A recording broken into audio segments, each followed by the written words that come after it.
मैं इस वक्त जंतर मंतर पर मौजूद हूँ। यहाँ पर कॉकरोच जनता पार्टी का प्रोटेस्ट जारी है और यहाँ पर छठा दिन है। मेरे साथ निशु है। निशु, ये इस बारे में बताइए आप। हमने देखा है, चौथे दिन मैं भी आया था यहाँ पर, मेरे सामने वो घटना हुई थी कि जो आपके पापा का जो है वो सर फोड़ा गया था। हाँ तो जी। इस पर आपका क्या कहना है?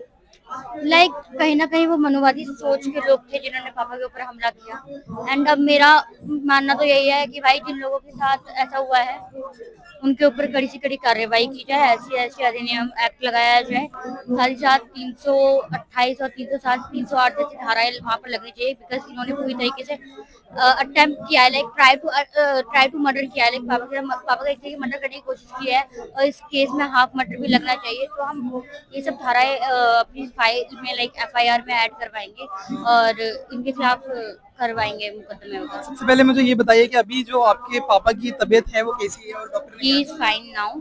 बट डॉक्टर ने जब देखा तो वो बोल रहे भाई किस चीज से मारा है। उनका सर जो फटा पड़ा था, इतनी गंदी तरीके से फटा हुआ था। लाइक वो भी बोल रहे थे डॉक्टर भी कि किस चीज से मारा है, किस चीज से हमला किया है। लेकिन पुलिस जो थी वो प्रोटेक्ट करने के चक्कर में थी। क्या आप उस वक्त वहाँ पे मौजूद थे जब आपके पिताजी पर पापा ने हमला मेरे हुआ? को, हाँ बिल्कुल, जब उन पर हमला हुआ था तब मैं वहीं पे मौजूद थी। जो वीडियो वायरल हुई थी उसमें मैं पीछे दिख भी रही हूँ। और मैंने अचानक से देखा कि ये यही का सीन है बिल्कुल, कि यहाँ पे पापा खड़े थे एंड पापा वीडियो रिकॉर्ड करने गए, थोड़ा आगे गए, वहीं पर कुछ मनुवादी समाज के लोग थे 5 जिन्होंने पापा के ऊपर हमला किया। एंड उन्होंने अचानक कड़ा निकाला पापा के सर आपने पे देखा था मारा। कि उन्होंने किस चीज से? कड़े से मारा था, मैंने देखा था। कड़े से मैं मारा? बचाने भी गई थी कि मेरे को इनके कुछ में जिस तरीके से पापा को प्रोटेक्ट करना, लाइक मैं भी बचाने के लिए गई थी वहां पर। लेकिन वहां पर 2 पुलिस फीमेल ऑफिसर थी, उन्होंने मेरे को पकड़ा और उन्होंने मेरे को साइड कर दिया कि तुम्हारी चोट लग जाएगी। एक ने मेरी बॉडी को पकड़ा, एक ने मेरे हाथ को पकड़ा और उन्होंने मेरे को पीछे खींच लिया। इस वजह से कहीं ना कहीं मैं पापा को प्रोटेक्ट नहीं कर पाई। यहाँ पे इतनी टाइट सिक्योरिटी है और फिर भी यहाँ पर कड़े जैसा जो है वो हथियार के रूप में इस्तेमाल किया जा रहा है। तो क्या आपको लगता है कि ऐसी चीजें बैन होनी चाहिए? ऑफ कोर्स यहाँ पे बैन होनी चाहिए और हमने ये मांग भी की है कि अभी पापा पे जो हमला हुआ है कड़े से ही हमला हुआ है। तो जो लोग भी आ रहे हैं और जिन पे डाउट हो रहा है उनके हाथ में जो भी लोग आ रहे हैं, लाइक उनसे कड़े वगैरह ऐसी चीजें जिससे लोगों को चोट पहुंच सकती है, नुकसान पहुंच लाइक हो सकता है, वो सब निकाल कर अपने पास पुलिस वाले रख लें। बहुत सारे लोग नहीं जानते हैं कि आप क्या करती हैं, तो आप बता सकते हैं कि आपने क्या 12 दिया है या नीट नीट दिया आपने? नहीं नहीं, मैंने ऐसा कुछ भी नहीं किया। I am in 10th class. 10th class में। तो नीट की आपकी क्या मांगे है नीट को लेकर? धर्मेंद्र प्रधान इस्तीफा दो और जिन बच्चों की जान गई है उनको हम जस्टिस चाहते हैं। और अगर वो इस्तीफा दे देते हैं तो आप क्या बदलाव देखते हैं एनटीए के सिस्टम में?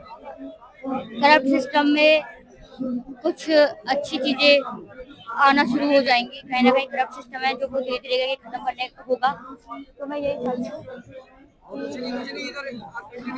हाँ कि धर्मेंद्र प्रधान इस्तीफा देंगे तो करप्ट सिस्टम खत्म होगा, धीरे धीरे करके खत्म होगा, लेकिन खत्म होगा। धन्यवाद हमसे बात करने के लिए। तो यही थे हमारे साथ निशु जी, और ये है निशु की जी के पापा। तो मुझे आप ये बताइए कि उस दिन क्या हुआ था एक्चुअली में?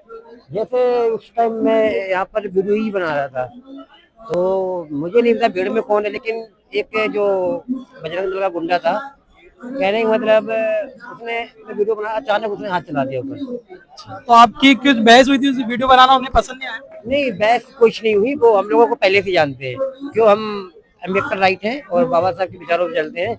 और वो जो उनका ग्रुप है, वो ग्रुप के जितने भी लोग हैं सब मुझे जानते, मेरे बेटे को जानते हैं। तो अभी वो सलाखों के पीछे है?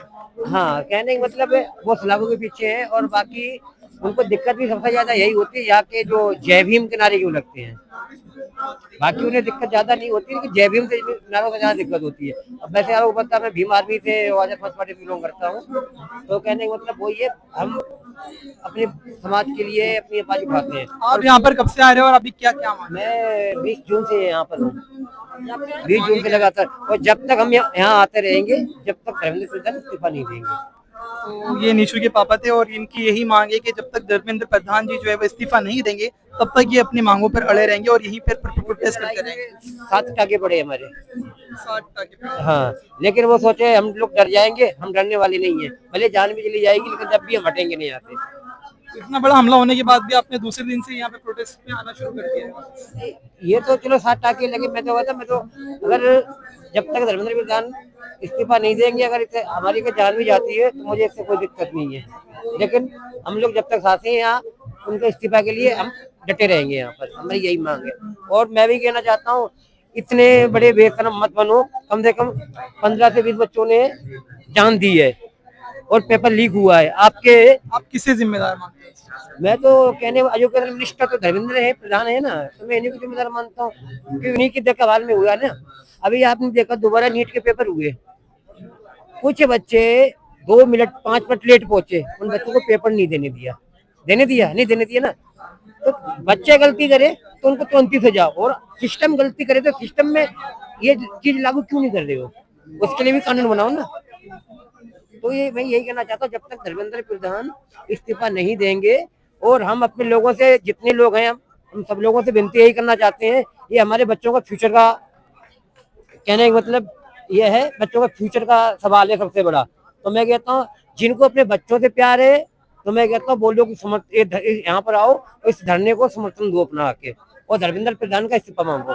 तो यही थे मेरे साथ निशु के पिता, जो कि मांग कर रहे हैं कि धर्मेंद्र प्रधान जी इस्तीफा दें, और जब तक वो इस्तीफा नहीं देंगे तब तक वो यहीं पर बने रहेंगे।